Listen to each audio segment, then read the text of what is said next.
welcome back, everyone. Welcome back to another week, another edition of the PondCast. The PondCast, episode 80, your weekly dose of all things StarCraft.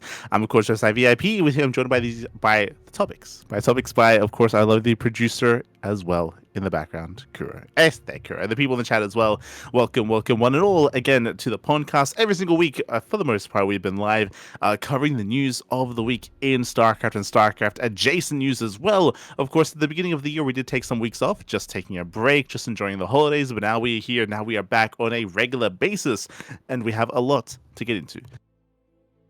Here we go. First things first, we do have the Esports Awards. Now, this is a little bit late for us to cover. This did occur last month, to be fair, but as I mentioned before, we were otherwise taking a break from the podcast and from tournaments for the first week or first couple of weeks of January, so that did kind of push a couple things back, but now we're here to finally catch up on said Esports Awards. Congratulations to Tasteless. Artosis and Tasteless, they did, of course, earn a spot in the Esports Hall of Fame, and I believe they got like a legacy, like a kind of a Legends Award when it comes to their career and, of course, their beginnings in esports in general, not just in StarCraft, but in esports, as that was all kind of hand in hand, the beginning of everything back in the day, back in Brood War even. And to help commemorate this, they both did get a bit of a showing here on a podcast. Basically, the Esports Awards and EWC, they did actually host a little bit of an interview here with both Artosis and Tasteless individually. They're both on YouTube. Tasteless, his was first, followed by Artosis as well in the Origins podcast. This was hosted by Quickshot. If you remember Quickshot, he actually did help not cast, but I guess host and be a part of the intermittent kind of segments in the EWC last year. If you remember, I think day one he wasn't a part of it, but I want to say maybe starting day 2, day 3. I remember they spoke about this afterwards, how Quickshot, basically his role was meant to be an intermittent host at EWC for some of the other esports, but they didn't really need him, and he was kind of lost in the ether. He was basically looking for work.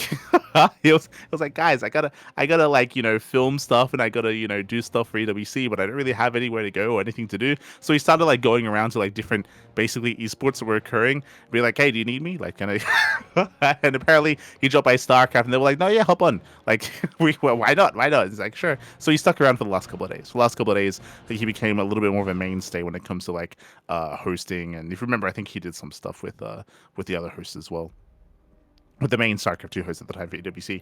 So he was around there, and of course he did help host and organize this interview series with both Artosis and Tasteless. When it comes to the interview itself, it's nothing new really. I mean they've both been around for a really long time, so there's a lot of information and a lot of interviews and talk shows with both Artosis and Tasteless. Basically, this goes over their beginnings. It goes over the beginnings, early Brood War, getting into casting, getting into commentating, getting into StarCraft II, traveling to Korea, staying in Korea, and how difficult that was, how little support they had at the time. I think Tasteless, he was talking about how he was sleeping, on his friend's floor in his living room. Artosis was talking about how he was starving and losing a lot of weight because he was barely eating any food. It was it was pretty dire stuff. But basically they both spoke about kind of the early days of going to Korea, taking that chance, taking that shot, how difficult it was, and how they kind of stuck through it and persevered and made what they have now, right, when it comes to casting StarCraft. Of course, nowadays they're both a little bit more indoctrinated into Brood War, into the Brood War side of things. But hey, we spoke earlier about how, and we'll be discussing RSL later, but Tasteless, he was able to launch and start the RSL Patreon, and now he's kind of been focusing on that. We had Artosis, who recently tweeted about a potential StarCraft II project that he wants to work on. It's still a little bit vague, and we don't know if anything will actually come of that, but that's also right around the corner as well when it comes to future projects in StarCraft II. And yeah, it was a nice little catch up. Again, it's around 40 minutes each when it comes to the interview. And again, it's nothing kind of new that we haven't heard before, but yeah, it's, I guess, a nice refresher if you're maybe a little bit less familiar with the history of Artosis and Tasteless, their early beginnings, and of course what they're currently up to now as well. So it was nice to hear from them, and again, congratulations on earning that spot when it comes to the Esports Awards, when it comes to that Esports Hall of Fame as well. congrats. Congratulations. And of course, they still both have their, as we mentioned, they both still have their hand and their toes in StarCraft II in some way, shape, or form. And we'll be discussing a little bit more of that later on in regards to the RSL. We'll get there. We will get there. The other big piece of news is Behind the Blue. The Team Liquid commemorating 25 years did actually release, I wouldn't say a documentary necessarily, but like a visual history, like a nice little art book, kind of going through like the early stages. It's a nice little piece actually. So this has been released. It's on their store. But again, there's a lot of photos from the early days. Speaking of like players like Tasia, early StarCraft II, and of course their own writings and their own pieces talking about their history and their upcoming kind of moments in StarCraft and in esports in general, bearing in mind that Team Liquid did begin in StarCraft, Brood War back in the day, to be fair, before SC2, but they did begin in StarCraft. The owner of Team Liquid even competed in StarCraft back in the day as well. I'm sure that's going to be a big part of this kind of visual history, and I'm sure this is kind of like a prelude to what is coming next.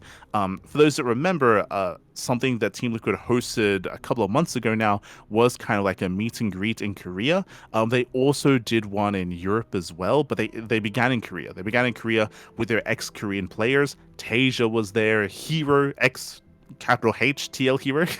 Hero was there, Cure alongside Clem. It was really cool to see some of the old school Team Liquid players agree to come out and to be able to like have a bit of like an open discussion, have a bit of a talk. And I believe they did actually film some things there. They did film some things for their documentary series, and I'm sure that some of those photos and some of what they spoke about may even be here in this visual history or in this book as well. This book in this visual history. So yeah, it's really cool. I believe they began in Korea, but they did some other events in Europe and the Americas, showcasing some of their other esports titles and their other esports players, not just StarCraft 2. They began in Korea with their SC2 kind of roster, then they went to the other kind of nations, other regions for like their other games. So yeah, it's really cool. It's really cool that they're actually doing this to begin with. I will say there's even a piece for the Summer of Tasia as well. You do love to see it. But yeah, Team Liquid, they definitely have their roots in StarCraft and they care about their players. I mean, obviously, especially with Clem.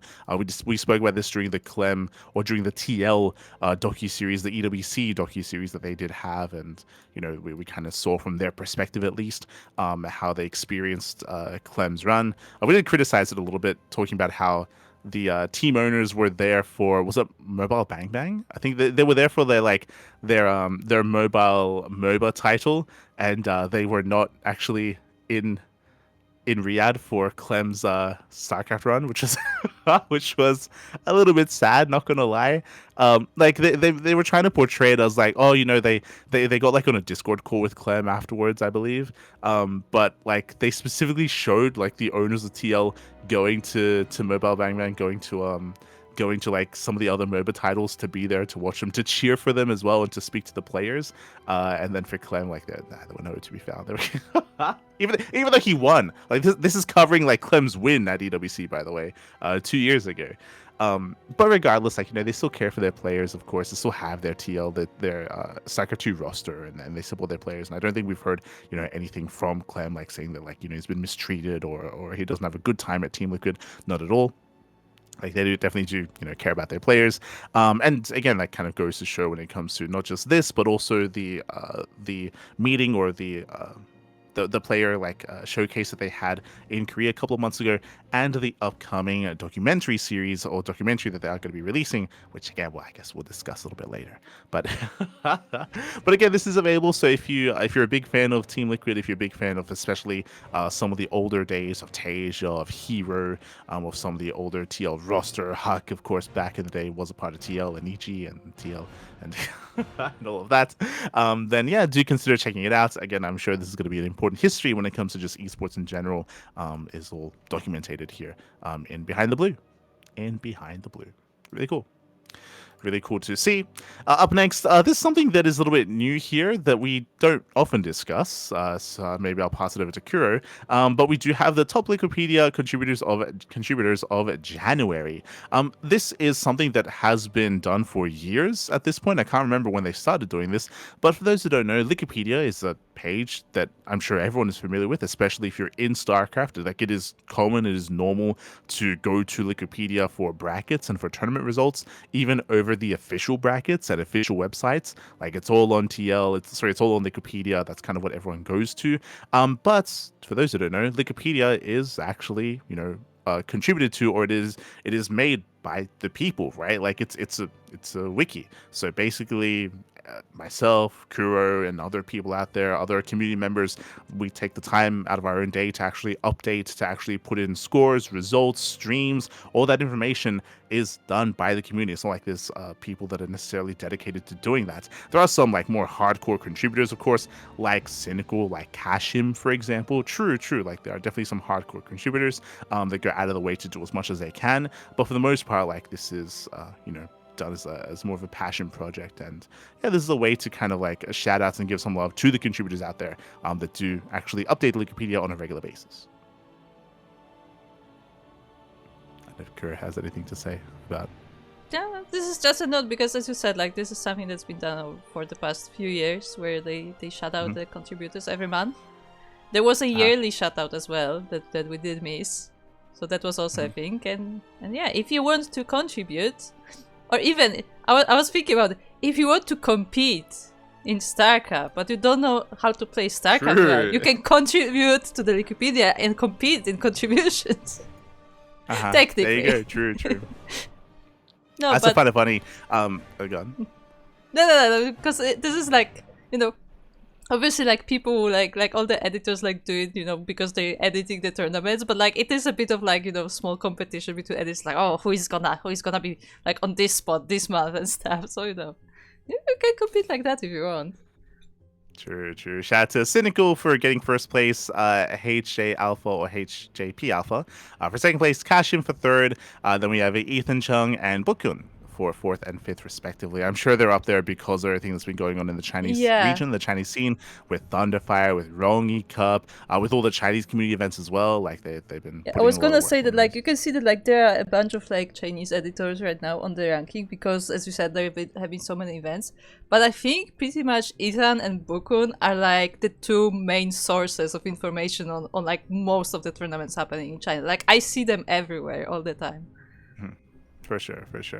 Of course, both of us, we are also on the standings. We can see Kura at 9th and myself at 19th, barely making it in. I find it funny that I'm actually there because for those that maybe are unaware, I used to be like, I'm pretty sure there were some months where I was even number 1 or like it's like top 3. I remember beating Kura a couple of months. I know you could not be number 1. The two top spots are reserved for HJP and Cynical. Like, they're not letting that go. Yeah.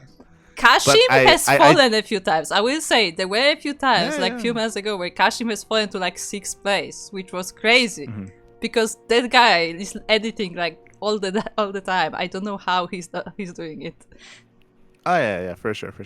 But yeah, I've been like, it's like top 5 definitely, and I've been at Kura a couple of times when it comes to contributions here. But that was back when I was like actively contributing. For those who don't remember, or for those who don't know, I used to be the one to like, I don't know, update Pro League or update like, especially GSL. I would be there. I would be there for GSL qualifiers. Spamming that refresh key on the challenge, or sometimes the Africa website, just to get updates and just to like update on the Team Liquid like live report thread here as well, on Reddit, on Wikipedia. Used to be a lot more vigilant when it comes to like all those updates. Nowadays, this is like me getting top 19 is me purely just like updating like CranKy Duckling specific stuff. like the CranKy Ducklings, we casted this and this. Okay, I put our stream in the live section, in the VOD section. That's kind of it. Like I don't really update Wikipedia as heavily as we used to. And to be fair, like back in the day, I feel like we had to be a little bit more active, Kuro, just because there was less automation. Like nowadays, I feel like that's probably why. That is actually a thing that there. Like over the years, a lot of things. I don't know if necessarily were automated, but like the tools are getting better, so you don't have to like manually type everything, but like there are like templates for that, and you just like put in the data and it's there. Also, actually, that is a thing.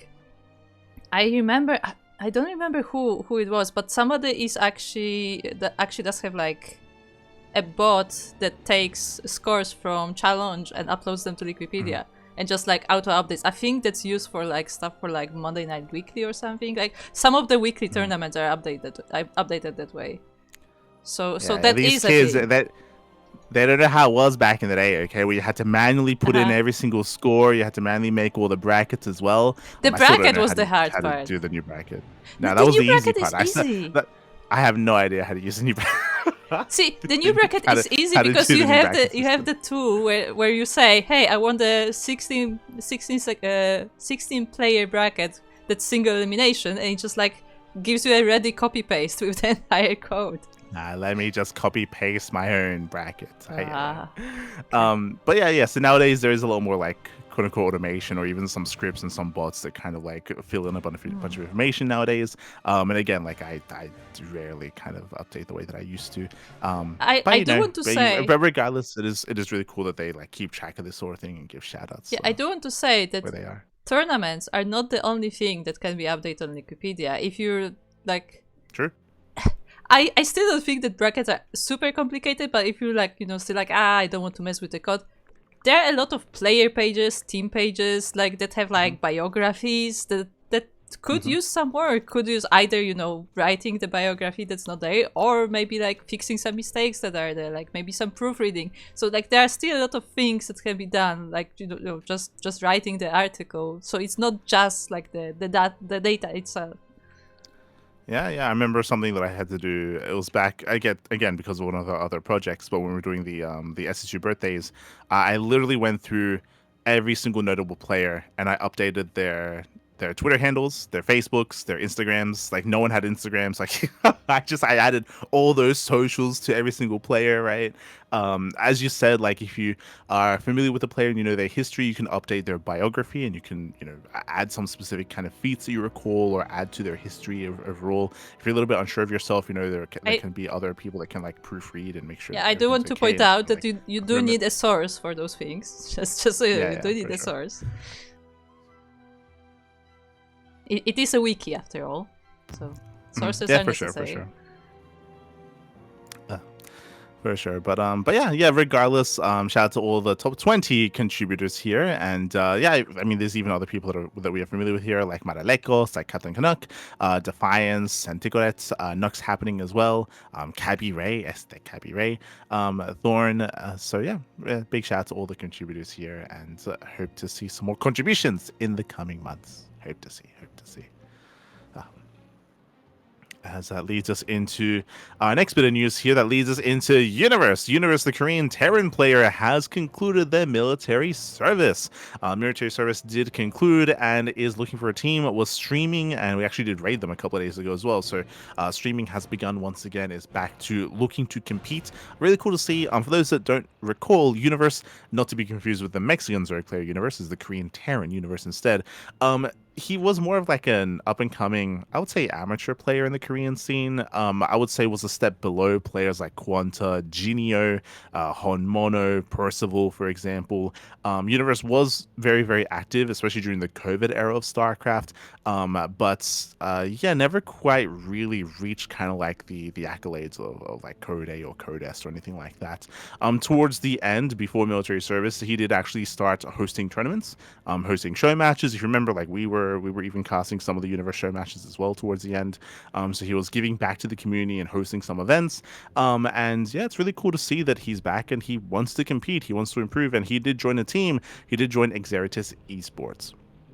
So best of luck to Universe.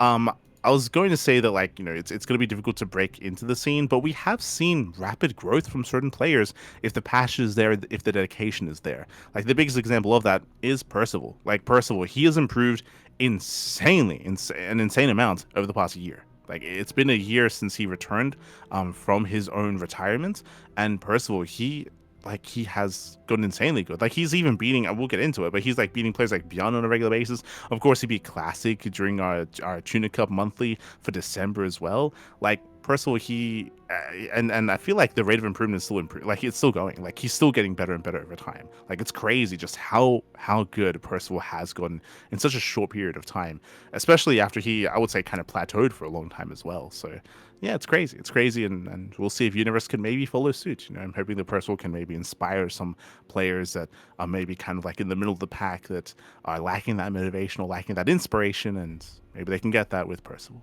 Maybe. But GG. With that, great to see Universe is back. He has returned, and I wish him the best. Wish him the best when it comes to his streams and when it comes to his improvement in StarCraft II. That leads us into the big event that happened this weekend, HomeStory Cup number 28. Now, if you haven't watched the games yourselves, this is the time to tab out. It's time to leave us for a little bit because spoilers. Again, this did occur over the weekend, and we will be discussing this. I'm even going to be spoiling myself, unfortunately, because I did not watch any of HomeStory Cup. The reasoning for that is because we're going to be casting it via replays, and of course we were unavailable over the weekend. We have been the B stream for HomeStory Cup for a couple of years now, but that was not the case for this most recent HomeStory Cup. Do apologize, but we did speak on this previously. Unfortunately, I was unavailable. One of my pets, my pet bunny Chi-Chi, was recovering from surgery at the time, and still is actually. So I of course had to spend time with my pet bunny, with Chi-Chi. I was unavailable to actually cast or to cover this event. That has been the case for most of January. That's why we just haven't been as active. We haven't been casting. So a little bit regretful that HomeStory Cup kind of clashed or kind of overlapped with that. It's a bit of a shame, but we do plan on covering the majority of these games in the group stage and in the playoffs over the next couple of weeks. At least here on the CranKy Ducklings, we'll be going over those replays. Until then, though, let's go over the results themselves. I believe we went over the initial group standings last time, but here we go. Coming into this, we have Group A.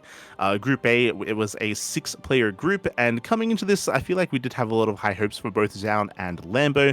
I did feel like there was potential for upsets when it comes to Euthermal, Geralt, and Nightmare. Nightmare was going to be a hard one to call because Nightmare has been very inactive over the past couple of months, so I had a really hard time kind of placing his skill and placing himself amongst all the other players, and I'm surprised to see Nightmare, tying with Zaun and Lambert. That's crazy. That's oh my god. Crazy results here. Geralt did struggle. Geralt, he was unable to take a series. I'm a little bit surprised by that. So Geralt struggled. Euthermal also had a bit of a harder time.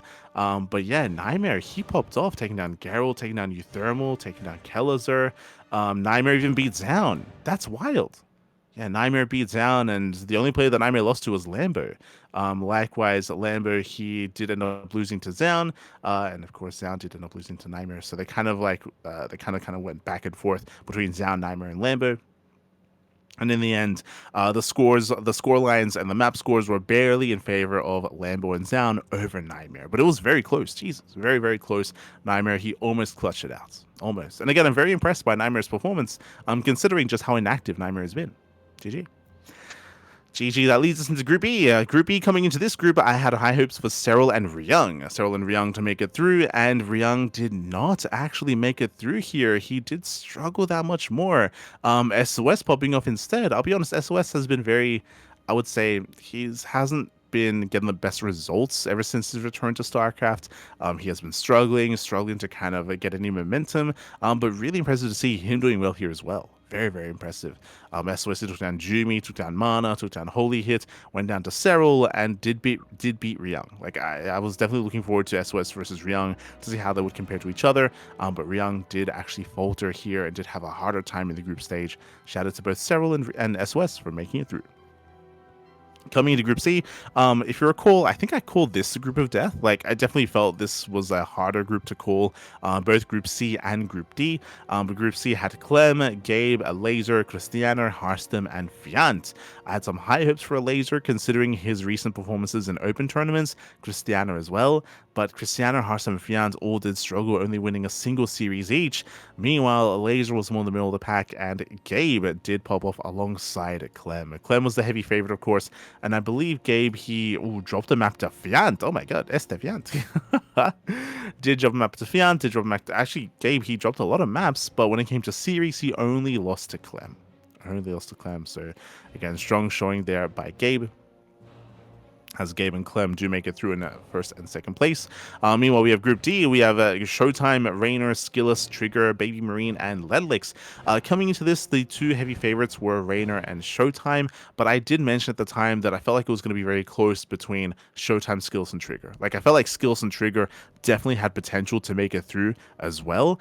And I thought it was going to be close between the three Protosses, but no, Showtime, looking dominant, comes out in first place in the group, and instead it was Rainer who barely made it through. We actually had a three-way tie. Rainer, Skillus, and Trigger, all 3-2, all 6-4. Even scorelines, even map scores as well. So we had a three-way tie, and we had to have some best of one tie breakers. That is crazy. In the end, Rainer beat Skillus, Skillus beat Trigger, and Rainer beat Trigger as well. So Rainer, he was able to beat both of the other tied players, and we cannot say the same for Skillus and Trigger in their own matches. So Rainer, he does barely come out on top purely because of best of ones.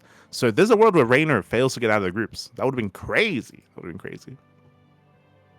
So again, shout out to Showtime, shout out to Rainer for making it through the group stage. That leads us into the playoffs. Coming into the playoffs here, I would say obviously Clem was the heavy favorite to win the entire event.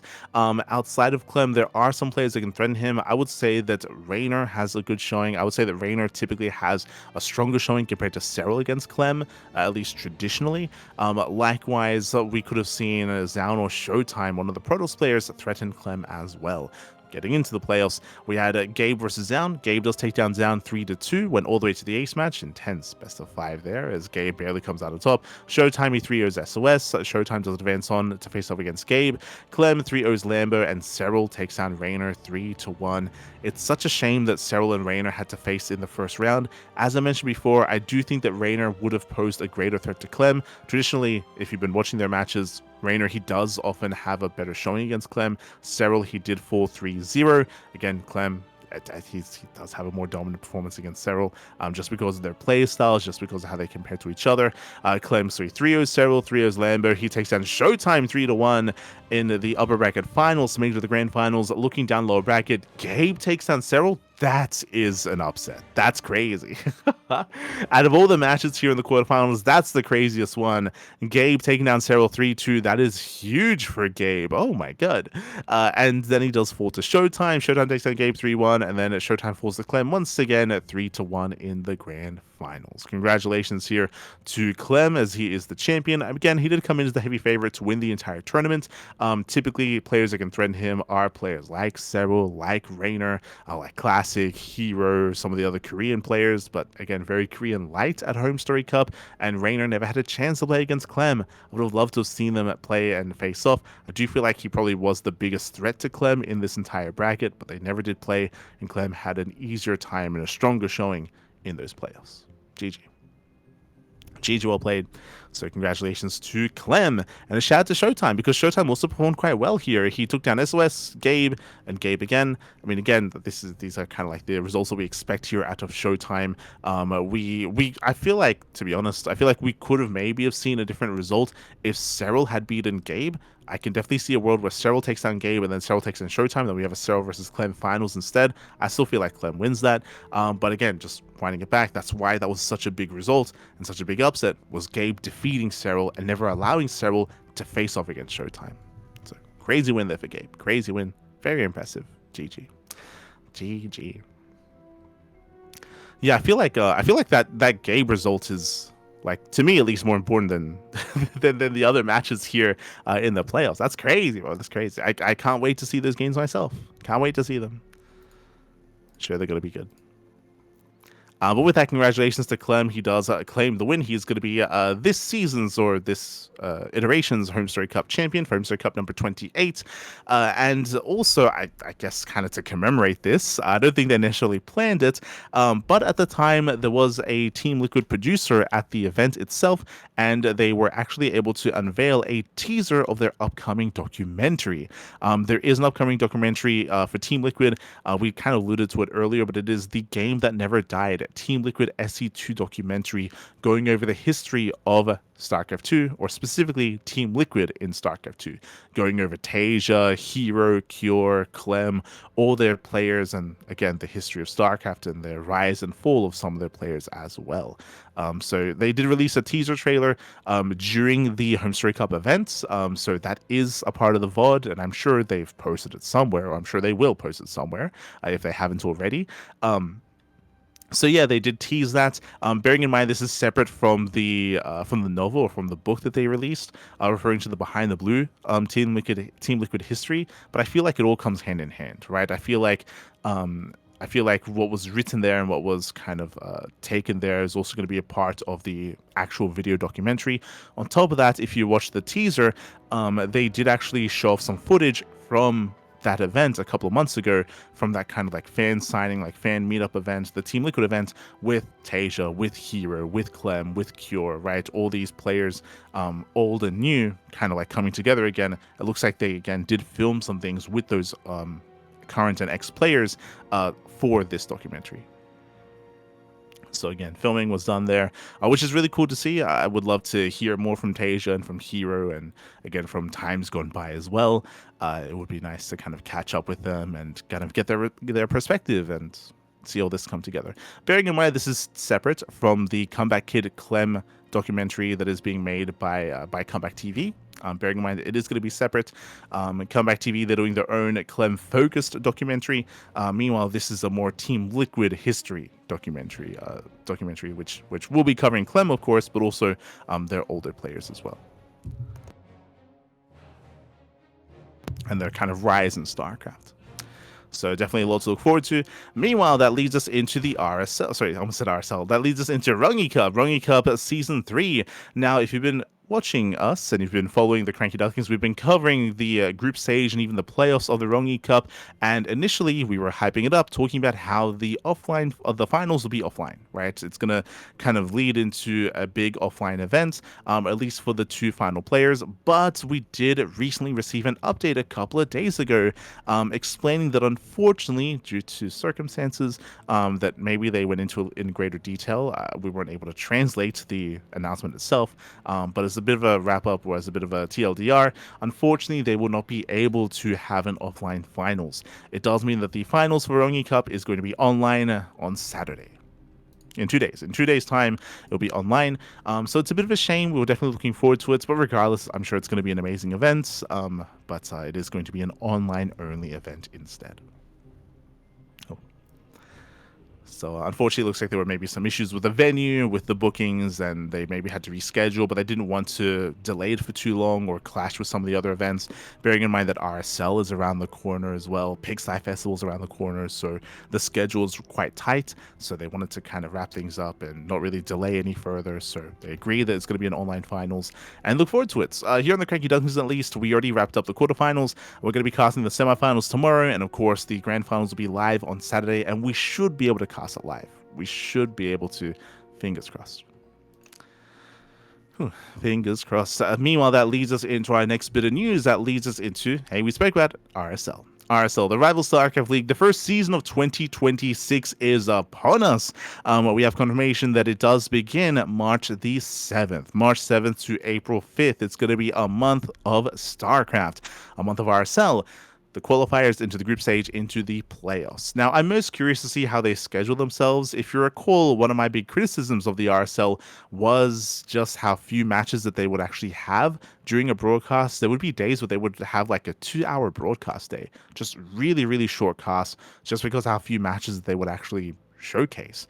If you recall, like, that wasn't just our only criticism. One was just how few matches that they would schedule a day, but two was filling that time, right? So I would hope to see that they do something with their studio.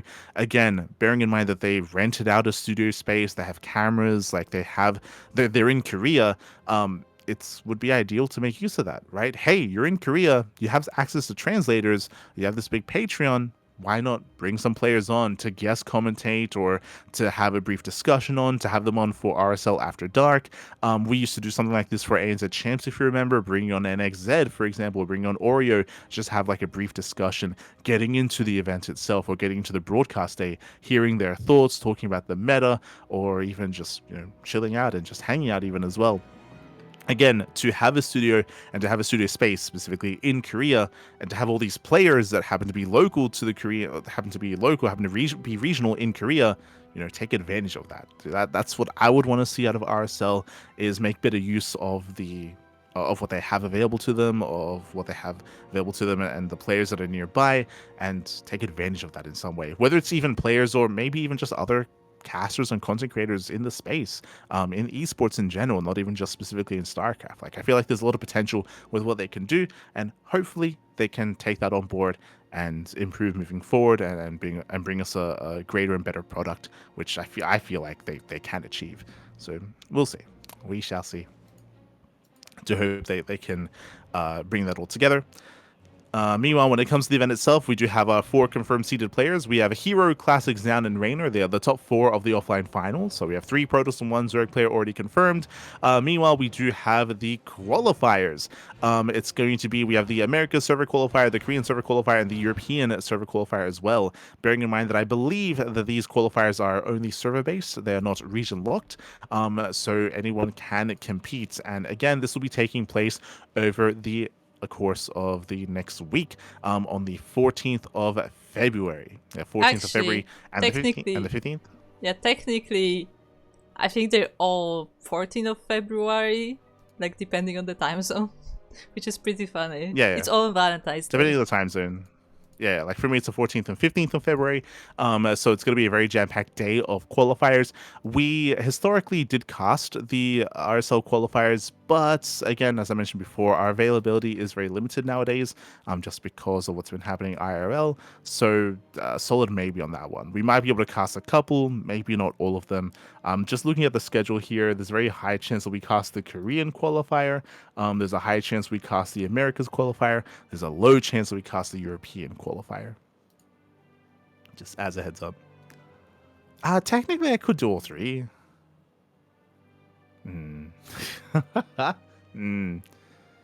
Thinking. Nah, I probably won't be able to. Yeah. Probably won't be able to. I might be able to do like Americas and Europe and skip Korea, or do America and Korea and skip Europe. But yeah. Regardless, that's going to be on the 14th and 15th of February, so do look forward to that. As we have the upcoming qualifiers for the RSL. And I'm sure there's going to be invites involved. Just like last time, there's going to be like a fan Patreon votes. That was also a big part. Basically, the players that fail to qualify will be available to be voted on to be able to make it through. There'll be 3 spots. 3 spots available. As that leads us into the next big event that was, of course, announced. That is the Sty Festival number 7.0. Have there ever been a 0.5? Like, have they... That's the reason why we're calling them 0.0. Actually, hold on. This. There was Sty Festival 2.0, 3.0, 4.0, 5.0, 6.0, 7. Yeah, there's never been a 0.5. So it's kind of weird that they're doing the 0.0. You mean like 0.5 as in like the half? Yeah. No. Like, why do 7.0 instead of just 7? PiG? Jared? What's going on? God damn it. But yes, the Sty Festival is back for 2026. It is going to be beginning here February 19th, ending March the 1st. So here we go. Has been announced, has been confirmed. And when it comes to the event itself, do we have any confirmed players? We have several. He's confirmed as an invite, but we still have yet to confirm the other invited players and players from the qualifier as well. Now, this is something unique, and I do really like this. I feel like this probably should have been the case previously, but in previous seasons and previous editions, there used to be specific Sty qualifiers, but for this Sty Festival, PondCast Cup will act as a qualifier instead. So PondCast Cup will have qualifying spots available. From my understanding, it's both. There will be dedicated qualifiers, but also PondCast Cup is a qualifier. Yeah, so there's going to be 2 qualifiers, 4 players in total. So 2 players will make it through from PondCast Cup. from PiG Cup, and the other qualifier has yet to be determined when it comes to its time slot. But we should be there. We should be able to cover it ourselves, depending on our schedule, I suppose. But yeah, it's really cool to see that they're making use and incorporating PiG Cup in the Sty Festival. I feel like it's a really good way to kind of cross promote and to incentivize signups and to incentivize participation in PiG Cups in general. So it's a nice way to make use of that. When it comes to the event itself, it's going to be a 2,000 USD prize pool, which does have a way to support the event as well, I believe. Yeah, there is a way to support. There's a way to donate. Pig StarCraft, pigstarcraft.com. Pig's own website does have a donation link. I'll actually be posting it in the chat. Currently has reached already $2,000, almost $3,000, with a donation goal of 10,000. So 10K donation goal here to fully support, to fully fund, and to potentially even head into the next event as well, into the next Pig Fest. So again, you can help support if you wish.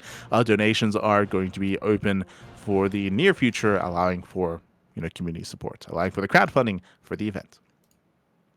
So again, it is all there. It is all on Pig's website. When it comes to the event itself, it is going to be a group stage. It's going to be the initial group stage into the playoff bracket. It's a really interesting playoff bracket here. Double elimination. Double elimination. It looks like we have upper bracket quarterfinals into lower bracket as well. So interesting setup here, and yeah, we'll be following it closely here on the PondCast. Pig, he usually does cast this event himself. Usually it's not open to community coverage, so we will not be casting the Sty Festival. At the most, we will be covering the qualifiers. So most qualifiers here in the CranKy Ducklings, otherwise they'll all be covered by El Chanchito, by Pig. We'll be covering that. Meanwhile, time to get into results, into tournament results themselves. First, we do have the Patch Clash Showdown number 2. We were actually invited to cover this event. Unfortunately, at the time, we were unavailable, so we weren't able to cover it. But we did have 3 show matches, all taking place on Patch's patch. He does have a mod. Patches, he has created his own balance mod with some crazy upgrades and some crazy changes. It's a pretty daunting and pretty in-depth mod. Do recommend checking it out. It is a lot of fun. It's definitely a breath of fresh air, and now is the time, especially in the off season, to have events like this. So we had 3 show matches. We had Frogos versus Sujen, we had Special versus Mixu, and Foxer versus J Money. Off-race show match. Oh, interesting. So in the end, Sujen takes down Frogos 3-2 in a PVT. Congratulations to Sujen. All right, this isn't just on the Patches mod, but also on a fresh map pool as well, featuring what looks to be maybe even some of the older TLMC maps that Patches created. So I see 10,000 feet, Celestial Enclave, Title Citadel. I also see Cenotaph, Lumen, Washout, and Rorschach, which I believe some of these were previously submitted maps made by Patches. So again, Sujin takes on Fogos 3-2. Juanito Special takes on Mixu 3-0, and then we have J Money versus Foxer off racing as Protoss, going all the way to the Ace match, and J Money takes down Foxer 3-2. GG, well played. Congratulations to J Money, Special, and Sujen for claiming their wins, for claiming their matches. That leads us into our next event. That leads us into our amateur events. Here we go. We have the Amateur League Weekly. Also, I apologize before I get ahead of myself. I believe Patches did actually speak on his mod a little bit here. Not quite. Never mind. He was just kind of reaching out. He was reaching out for. To summarize, he decided that because the publishing is disabled and because you need to use the special mod to even access the updated mod of the patches. But anyway, he decided that instead of making open tournaments, he will just be running show matches for the time being, because it's just easier to organize that way. However, if somebody wants to take part in these show matches, even if they're not like high MMR, they can still do so by joining their Discord, and they will like try to organize some matches in like different MMR brackets. Yeah. This is kind of going along the unfortunate reality that the game is still not letting you kind of update mods and allowing for mods to be as vibrant as they once were. We're still waiting for that to be updated and patched by Blizzard. Fingers crossed. It's been quite some time. It's been quite some time. So Hopefully that does change in the near future, but this is kind of a bit of a workaround for patches to still host events on his mod, and to not really have too much issues when it comes to open signups, just because I'm sure people signing up and trying to compete aren't necessarily familiar with the process and with the way to actually make use of that mod and gain access to it. But that leads us into the Amateur League Weekly. Amateur League Weekly number 149. Here we have the Initiate Weekly. Basically, these are weekly tournaments that are specifically league locked. They're league locked here based on your placement: bronze, platinum, diamond 1, diamond 2, masters 3, masters 2, etc. So they are kind of split off depending on your MMR range and an MMR segment or league segment. And this does run, or these do run, on a regular weekly basis. Bearing in mind there's no prize pool to this, but there are points. There are points allocated, and with enough points you can actually be invited into a monthly or seasonal finals that does actually have a prize pool. First things first, though, we do have our Initiate Weekly for bronze to platinum, so bronze up to platinum here.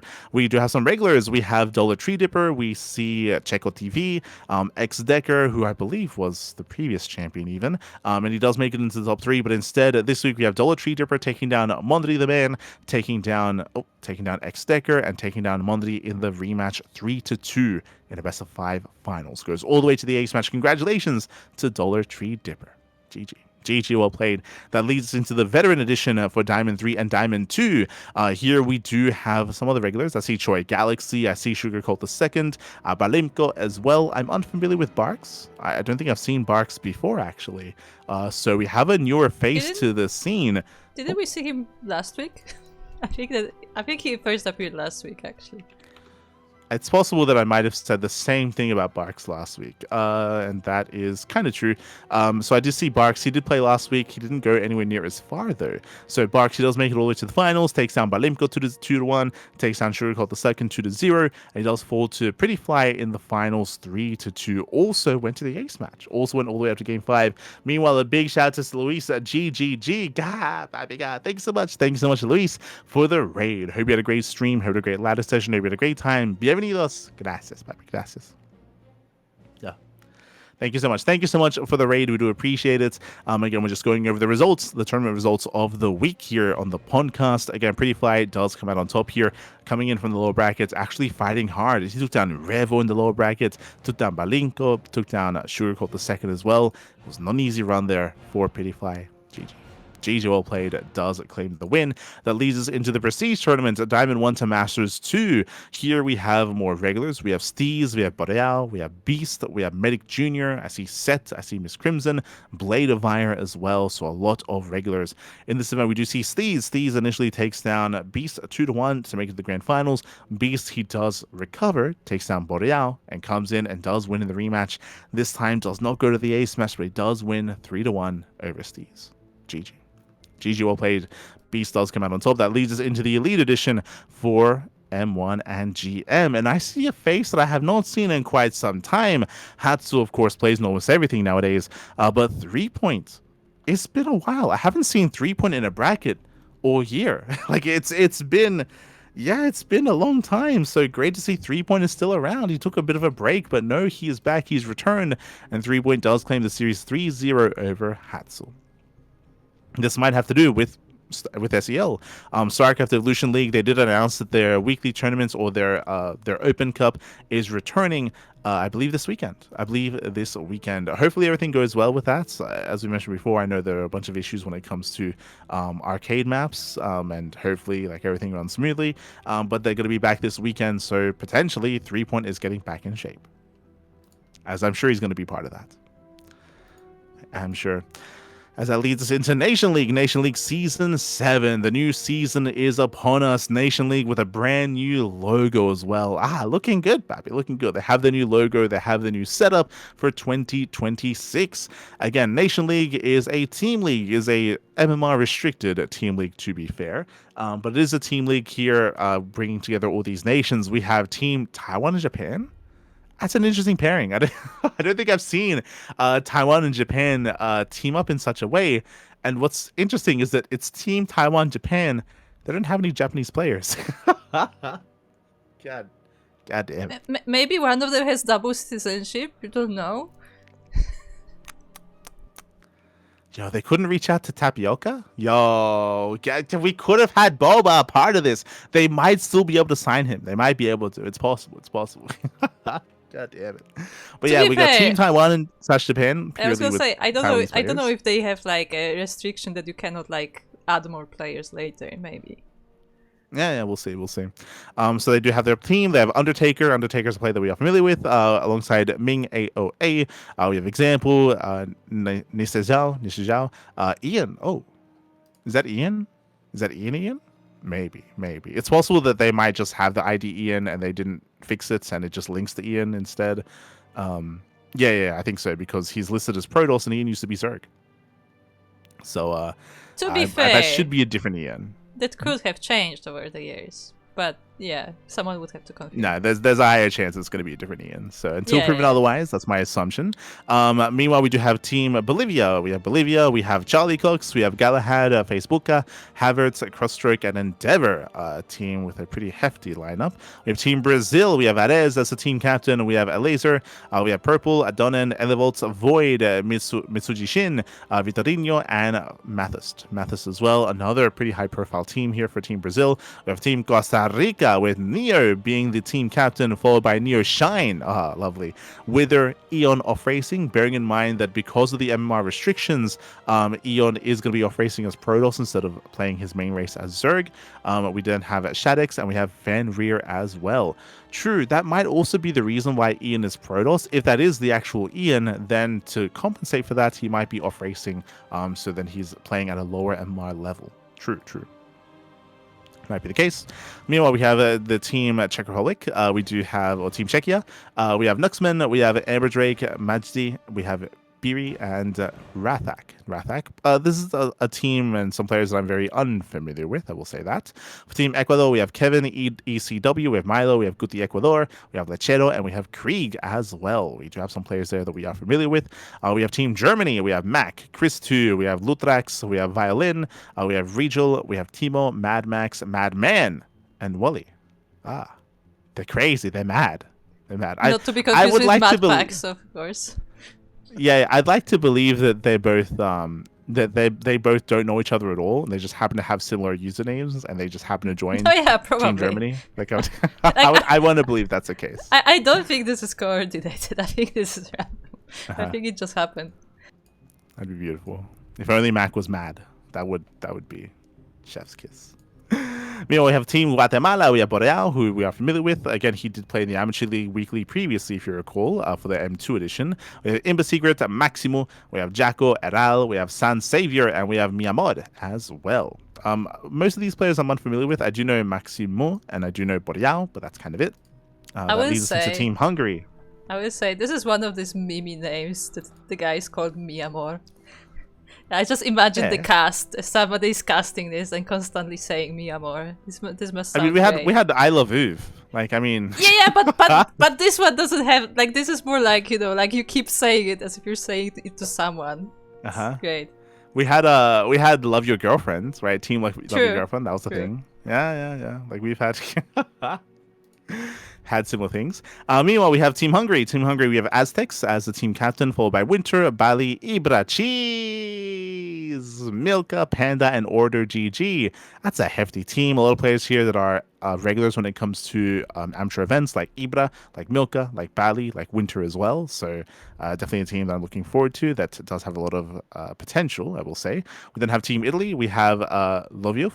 We have Garlard. We have Escanor. We have Yayuka. We have Purs, we have Centurion, we have Tranolis, Nash, and Nofane as well. A lot of players that I'm not quite familiar with. Again, I'm not really close to the Italian region and the Italian scene, so curious to see how they do perform. Curious. As we get into Team Kazakhstan, we have Faust, we have Ditya, we have Ifrit Vacuum. Okay. Interesting name. Curious. I know, we have right? Fluxus, we have Time Raynar, we have Chrysocross, Nurim, and Lucifer. Leads us into Team Peru. Team Peru is Mike Savage, Amit, Tryhard, Password, Lobo, Granz, Harsher, Dragon Fury, and Letos. Okay. Leads us into Team Poland. We have Matrix. We have Matrix. Matrix as a team captain. Maru from Temu. Lovely. That's quite a name. It's quite a name. Kosit, Words, Ether, Killer Bee, Pi, Rombuz, and Lesker. Yo, Pi is playing? Let's go. Este Pi. Beautiful, beautiful. Wishing the best, wishing the best. Team Sweden, we have next Zistem, Gledrist, Neo, Myonmu, Cost Phoenix, Wake Werner, and Gargoyle. Okay. Obviously, we are familiar with Cost Phoenix, has been on the rise as of late. Best of luck to Cost Phoenix. We have Team Ukraine, we have Set as the team captain, we have Fulcrum, we have Ilya, Orielf, and Endro as well, followed by the Team US of A. Team captain is Medic Jr. We have Heyman. Dave Testa is playing. Okay. Yes, the Dave. Dave Testa, Xenodactyl, Defiance, Sheldor, and Void. Okay, quite a lineup here. Quite a lineup of players, quite a lineup of teams. And again, we have already seeded together the group stage. Oh boy. Now, when it comes to the teams themselves, I have high hopes for some of the Latin American teams. I'm looking at Bolivia. I'm looking at Brazil. I believe they did place highly in the last season, so high expectations from them. I'm hoping that Team Taiwan Japan gets some Japan representation, hoping that occurs at some point. Some of the other teams that do look like heavy hitters, I'm looking at Team Hungary. And those are the three teams, and also Team Poland. Yeah, Team Poland. So I'm looking at Poland, Hungary, Brazil, and Bolivia. But we'll see how they do perform as we have our group stage. Group A, we have Team Taiwan, Japan. We have Team Hungary, Peru, and Bolivia. Oh, we have some heavy teams here. Hungary and Bolivia on the same group.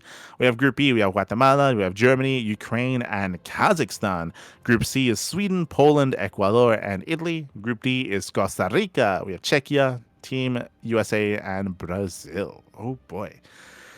Coming into these, again, it's hard to really call a favorite team just because of the formats. The way that it works, of course, is that they do kind of have this almost like pro league-esque formats where they field certain players in each of the matchups. We already have maps decided, but we have yet to confirm the starting players. You can see that the players are divided by division. So you have Division 1, 2, and 3. Basically, these are MMR restricted divisions. So that does incentivize having more amateur players, diamond players, platinum players, masters players, and then your GMs. So again, that's why you have Eon off racing, for example. That's why you have Ian potentially off racing as well, just to be able to compete while also meeting those MMR restrictions as well.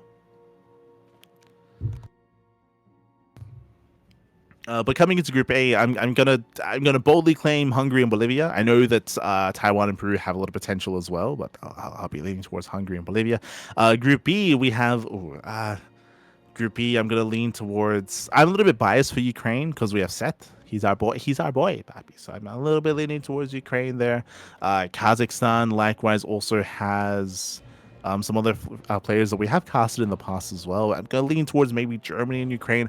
I want to see Guatemala do well. I know that Boreal, he has a lot of passion. He plays a lot as well. I'm just a little bit unfamiliar with his team, so I don't know how well he can lead his nation to victory there. But best of luck to Boreal. Best of luck. Group C, we have Sweden, Poland, Ecuador, and Italy. As I mentioned before, I haven't really seen too much of the Italian players, so I don't really know how to kind of place them. I'm leaning a little bit more towards Poland. They have a little more notables on their team, so I feel like Poland is coming in as one of the stronger teams. Likewise, Team Sweden, I'm also a little bit unfamiliar with as well. So I'm excited to see, except for Coast Phoenix, of course. So we'll see how Sweden, Ecuador, and Italy do compare. Likewise, we have Group D, we have Costa Rica, we have Czechia, USA, and Brazil. Coming into this, Brazil, for me, is one of the heavier teams, the heavier favorites. USA has a lot of potential. They're a very cheesy team. I see Dave Tessa and Xenodactyl, right? Like, those are hyper cheesy players. Even Medic Jr. can be unorthodox. He can be very unorthodox at times. Defiance, I mean, it's a pretty strong team, to be fair, when it comes to USA. Very cheesy team, I feel, for the most part. So they have a lot of potential as well. They can pop off. But best of luck. Bearing in mind that the first round is going to be taking place over the next couple of days, getting into the first round, and then we'll be following the results of this event on a weekly basis throughout the course of the group stage into the playoffs as well. Best of luck. Best of luck to all the competing teams. Best of luck to all the players and nations involved as well. Best of luck. Always a lot of fun. Always a lot of fun following Nations League. That leads us into the Insane Master Killers Cup 2026. Oh boy. Remember, this is an in-house tournament. It is an in-house tournament, and we did expect Dark Unnamed to come out on top. That is what we expected last week. I think last week they already had the group stage, question mark, or at least they announced the event. They were already mid playoffs, I believe. I think only the final played.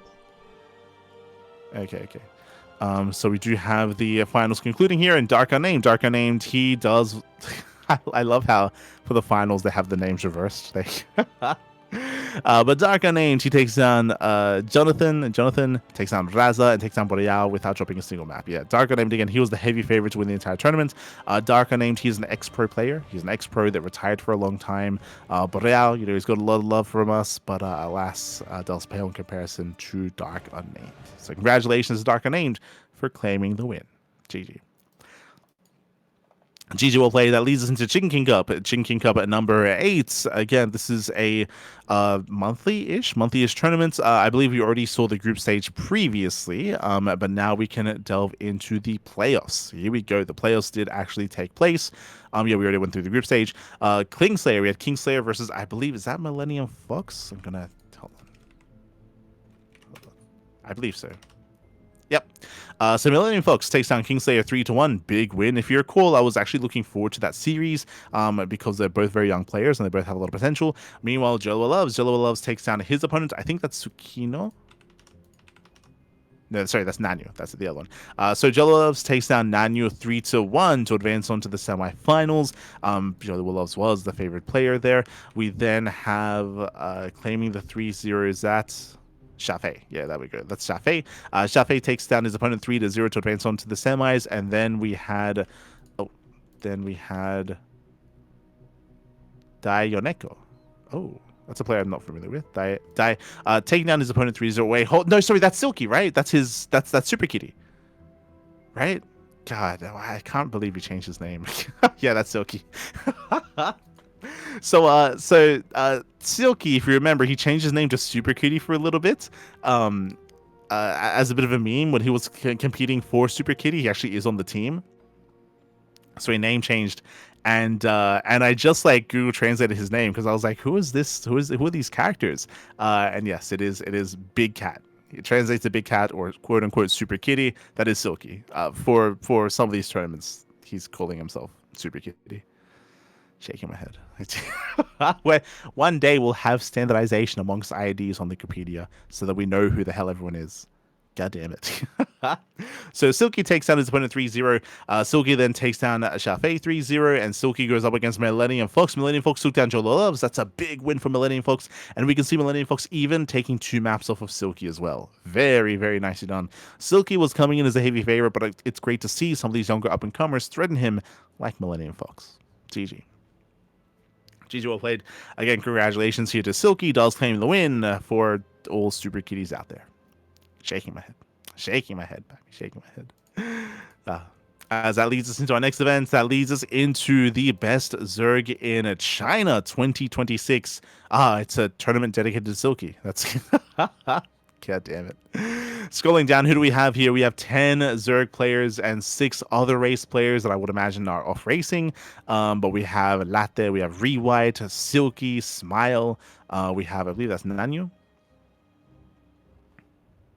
Oh. Every time. Yeah, we have Nanyu. We have... Who's this on 4-Leaf Clover? It's a poison keyboard. Lovely. We have Ear, we have Jolo Loves, Miggy, Ghost Runner, alongside 2 other Terran players. I believe that's Millennium Fox. And who's that on a Star Tease? That is Guming DJ. Guming. Okay. So we have some other race players. We initially had the qualifiers. Latte does make it through the qualifiers. Ooh, Rewhite failed to make it through said qualifier. I mean, I say that, looks like they still have to play out their matches. We have Rewhite versus his next opponent. Asiltric. I feel like someone just slammed their hand on a keyboard for that name. How do you pronounce that name? How do you? Which name? Who's Rewhite's opponent in the lower brackets in the urban qualifier? Asiltric. Yeah, there you go. What do you mean? So they're going to be facing off in that lower brackets, and then that leads into the ZVZ mirror stage. Now coming into this, Silky is the heavy favorite, 100%. Like Silky, AK Super Kitty, AK pick a name. Silky, he is going to be coming as heavy favorites. Second place, I'm going to lean towards Nanyo. Like Nanyo is kind of like my second pick here. Outside of that, though, the best of luck. Best of luck to all the other players involved. Oh. As it's going to be a lot of ZVZs. It's a lot of ZVCs. Yeah, and if you scroll down, there will also be a ZVX challenge, so the other race players will actually be facing the Zerix, I assume. Yeah. Best of luck. I feel like we could have, like, if we're inviting other race players, why isn't Rewhite there? Like, I feel like Rewhite's Protoss is comparable to, is better than Ghost Runner, for example. Like, I don't, I know. Where's Nanyo's competing. Where's Tsukino? True. Where's Tsukino? Where is Nanami Shiaki? I feel like could also be a strong contender there as well.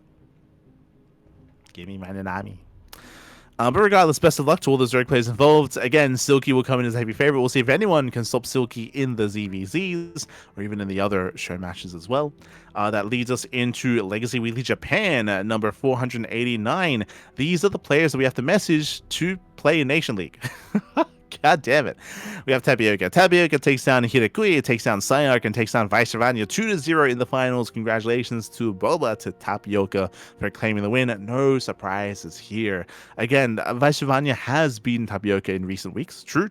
Did bring him down 2 weeks ago. Likewise, we have seen players like Deadly Kitty also threaten Tapioca, but Tapioca is still the heavy favorite, is still the best player in Japan. Congratulations to Tapioca. That leads us into the OSC King of the Hill, weekly number 236. Here we go. As this is a weekly tournament, it is, of course, a King of the Hill style tournament, pure best of ones. And who faced off this week? We have Erebus. Erebus Black takes down Ragnar 1-0, initially to be the first King of the Hill, followed by Hatsu. Hatsu takes down Erebus. Cham takes down Hatsu, and Cham goes on a very small win streak, defeating Hatsu and defeating Minovike before falling to GG Machine. GG Machine, he does go on his own win streak, takes down Cham, takes down Mixu, takes down the Russian Art. 3 players go down before GG Machine does fall to Percival. Percival takes down GG Machine, takes down Iba. Great to see Iba competing again. But Percival, he does only get 2 wins before falling to Nicorach. Nicorach takes down Percival. Cristiano takes down Nicorach. Shameless takes down Cristiano. Creator takes down Shameless. Bunny takes down Creator. And Bunny takes down Inexorable in the final best of 1. GG, well played. Congratulations to Bunny for becoming the King of the Hill of this week, the OSC King of the Hill. And again, Bunny is not a regular. This might be even the first time we see Bunny in an OSC tournament, in an OSC King of the Hill tournament. Bunny is a rarer sight, so great to see some more Bunny here.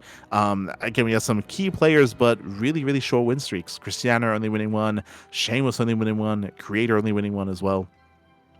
But Bunny, claiming the win at the very end, is going to be invited to be the starting player in next week's King of the Hill. GG, well played. With that, Bunny alongside GG Machine, they do earn the most amount of prize money here. Bearing in mind, you earn prize money depending on how many games you do win. GG Machine did go on the biggest win streak. He won 3 games in a row. Bunny did earn some extra prize money because he was the final standing player. Last standing player here for Bunny. GG. GG. So again, no major win streaks. Often we do have like these 4, 5, 6, 7 plus game win streaks for a dominant player, but this week, again, everyone was just knocking each other out. Really short win streaks here. No one went on a tear. That leads us into our Open Cups. This week's KSL, the Korean StarCraft League, week number 85. We did live cast this event. We were there alongside Dave Testa, Chicken Man, and Enki, which we'll have to fix when it comes to the Liquipedia page because for some reason we're not listed there for the streams. I think we casted from replays. It wasn't like true. We did cast from replays. My memory is lacking there. But in this event, we did have our semifinals. We did have Hero. Hero takes down Hosordov 2-0, does advance on the face against Cure. He does take down Cure 2-0 as well. Meanwhile, we have Classic takes down Jolo Loves. Homemono did compete as well. Classic did bring him down. Classic towards Percival, and then we had the finals. Classic versus Hero in a best of 5. Now, before we discuss the finals, we had Percival. Percival did take down Beyond 2-1. Big win there for Percival. This is becoming more of a regular occurrence. We did actually hype up Percival at the beginning of the broadcast when we spoke about Universe returning to StarCraft, and this is an example of that. Percival has been getting some more regular big results like this. Beating Bjorn, beating Classic, beating Shin. It's now becoming a little bit more regular. I will still say that Bjorn is favored. I will still say that Classic is favored. Shin is favored. These other big players are still favored against Percival, but Percival beating them is now happening on a little bit of a more frequent basis. Again, he's still not favored, but it's happening more and more often. So again, Percival, he has been improving steadily, quite quickly over the past year. It's been impressive. An impressive rate of improvement there from Percival. Again, he does fall to Classic in the semifinals, but Classic, he is one of the best Protoss players in the world, and Classic 3 years Hero. This was a big result, a surprising result. We spoke earlier how Hero has had a dominant showing against Classic.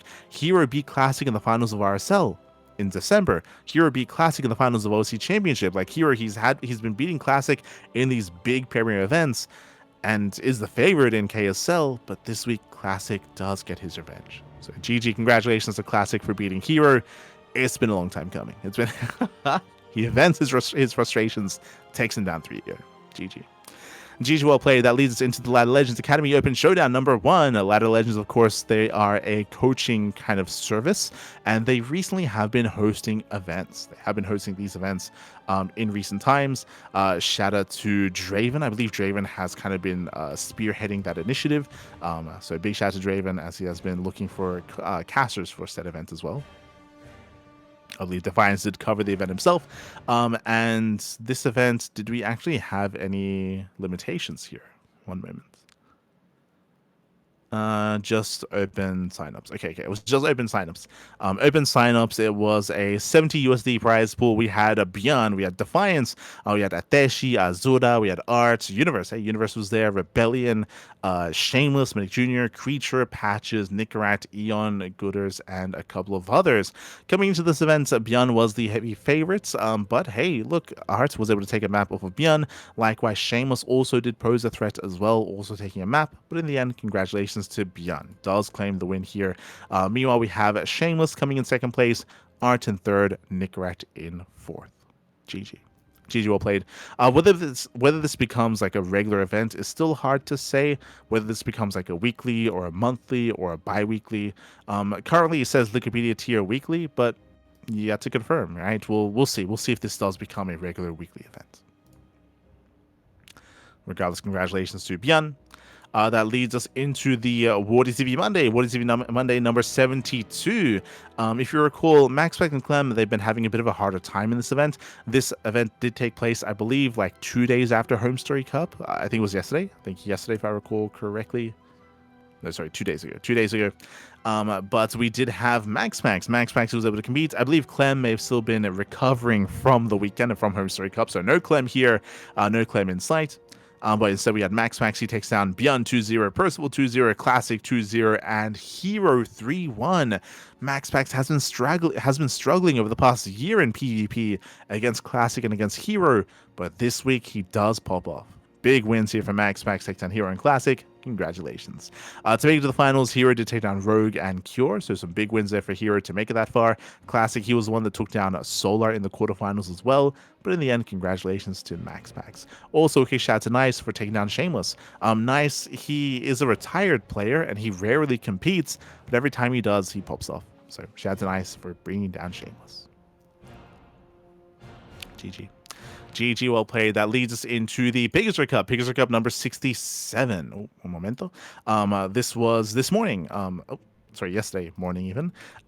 This was yesterday morning. Here we did have, likewise, our regulars. We had Hero, we had Creator, Cure, Solar, Beyond, Percival, and there it is.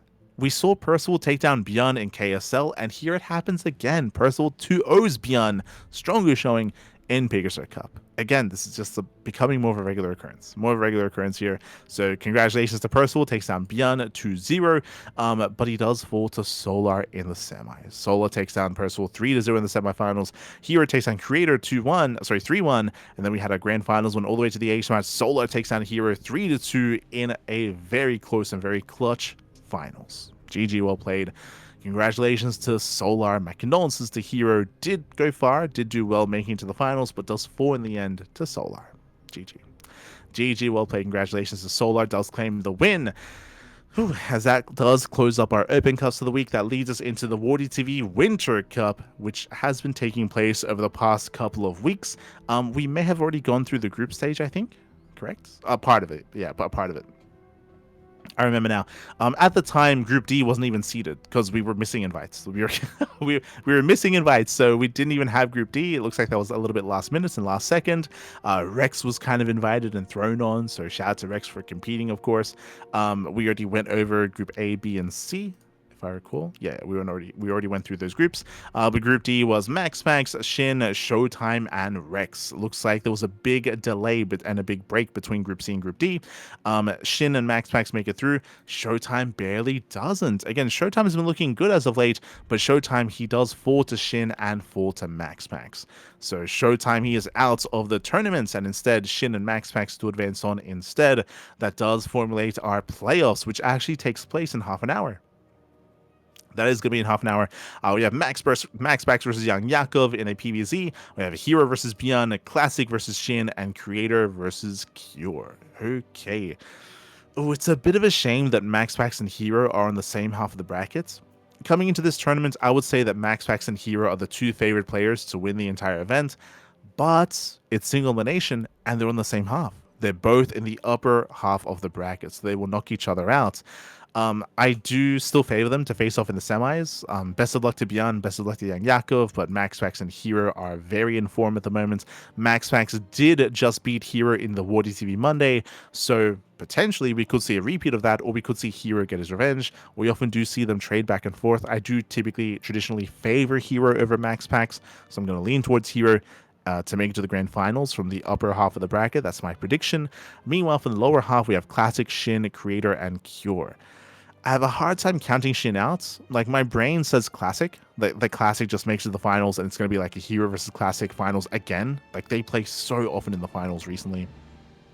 They're very much so in form. But I know that Shin can cause upsets, and I would call it an upset if he does beat Classic. But he has it in him, 100%. He has it in him to beat Classic. So does Creator, and so does Cure. Like, I do think that looking at these brackets, I do think that the lower half of the bracket is less clear. Classic, Shin, Creator, Cure, they're very, very close in skill. I do think there's more of a disparity in the upper half of the bracket, unfortunately. So it's just how kind of like the seedings have turned out. I'm still going to lean towards like a Hero Classic finals, but I could see Creator causing an upset, Shin causing an upset, or Cure causing an upset as well. But I lean towards the PvP finals. But I hope I'm wrong. Like, I hope that we have a more diverse finals, for sure. Hope we have a more diverse finals, but best of luck. Best of luck to all those involved. And again, that's going to be taking place in half an hour over on Wardy's channel. Again, the Wardy TV Winter Cup. So best of luck. Best of luck to all the players involved. They're going to be covering that event later on tonight. I don't believe it's going to be the entire tournament tonight. Just double checking. Oh, no, apparently it is. At least according to Liquipedia. But I think it's I think the quarterfinals will be tonight, and then tomorrow will be the semis and grand finals. That would make the most sense in my mind. Regardless, best of luck. Best of luck to all those involved for the Wardy event. As that does wrap up our podcast for the week. Again, not that many events this week, I will say. Not that many events this week, but we're ramping up, right? We just had HomeStory Cup, and that kind of ate up a lot of the time and a lot of the tournament slots that are usually available. So that was kind of like the big event for the week, was HomeStory Cup. And again, we have PiG Sty Festival and RSL around the corner, and Rongyi Cup this weekend. True. When it comes to the upcoming tournaments, though, ! Sign up list in the chat. So what do we have next? We have StarCraft Evolution League. That is in 2 days' time. We have the Ladder Legends Academy Amateur Showdown. This is an MR restricted event for 4.5k and below. We then have the Amateur League Weeklies. We have Legacy Weekly Japan. We have the Youth Thermal 2v2 Circuit. True. The monthly Youth Thermal event is around the corner as well. We have the 40 TV Monday and Monday Night Weeklies. And the return of Tuna Cup will be next week. Tuna Cup will return. So plenty of open tournaments, plenty of open cups, and plenty of MR restricted tournaments as well. So if you're out there, you don't have to be a pro player. If you want to compete, you can sign up for these open cups, or you can even play in the Ladder Legends Academy event, or even the Amateur League Weeklies, or Amateur League Monthlies, I should say. But you can take part. you can take part. So again, open signups are available to you. Meanwhile, we also have our Patreon, !Patreon in the chat. Our Patreon does fund our tournaments on a regular basis. You know, Masters 1 Opens, Sea Duckling Opens, Sparkling Tuna Cups, it's all funded via Patreon. I do apologize as our events have been on a bit of a hiatus. As I mentioned before, unfortunately, I have been unavailable. There's been a lot of vet visits, a lot of stress, a lot of recovery, and that's still ongoing even as well. So unfortunately, I've just been unavailable to cast and to cover a lot of events this month. It's been a really rough January, and coming into February, we should be able to get back into casting a little bit more, but it's still going to be like a rocky January, February, March kind of period for us. We'll eventually get back into it, though. We'll eventually get back into it, eventually get back into full-time casting. It's going to be a really busy February and March because we have so much to catch up on. I mentioned before, but we do plan on covering Thunderfire again. We plan on covering HomeStory Cup replays, PiG Cup. We're behind like 4 weeks or 5 weeks of PiG Cup, so we got a lot of catching up to do there as well. We'll get there. And also the potential return of Turtle Tussle. True. Like, it's all kind of getting back into the swing of things. We're a little bit late to 2026, but we'll get there. Otherwise, thanks for watching. Thanks for tuning in. Our next broadcast should be tomorrow. It should be in around 12 hours. In 12 hours' time, we're going to be live with Rongyi Cup with the playoffs day number 3. That's going to be the semifinals for Rongyi Cup, again in preparation for the grand finals on Saturday. In preparation. Likewise, we have the Euthermal event on Sunday. That's going to be over the weekend, and we have the Thunderfire StarCraft II Day 2 event also on Sunday as well. So we're finally going to be wrapping up Rongyi Cup, wrapping up Thunderfire, We'll be able to wrap all that up and get into the next week, into all the Open Cups, into our regular schedule once again. We'll get there. And we still have to organize HomeStory Cup. Oh boy, it's gonna it's a lot of StarCraft. But otherwise, with that, thanks for watching. Thank you so much for tuning in. We do appreciate the support, and we're going to be wrapping up for the time being. Stick around. We're going to be giving another StarCraft streamer a raid. I know that Wardy is going to be hosting his event soon, so do check out Wardy's channel. Who else is streaming? We have Rotterdam. Rotterdam is streaming. We have Universe. He's streaming as well. We just spoke about Universe's return to StarCraft. True. And I'm sure there are plenty of others. So give them some love, give them some support. We'll find someone to raid. Otherwise, thanks for watching, and we'll see you guys next time. Until then, ciao. Bye, ciao. Hasta luego.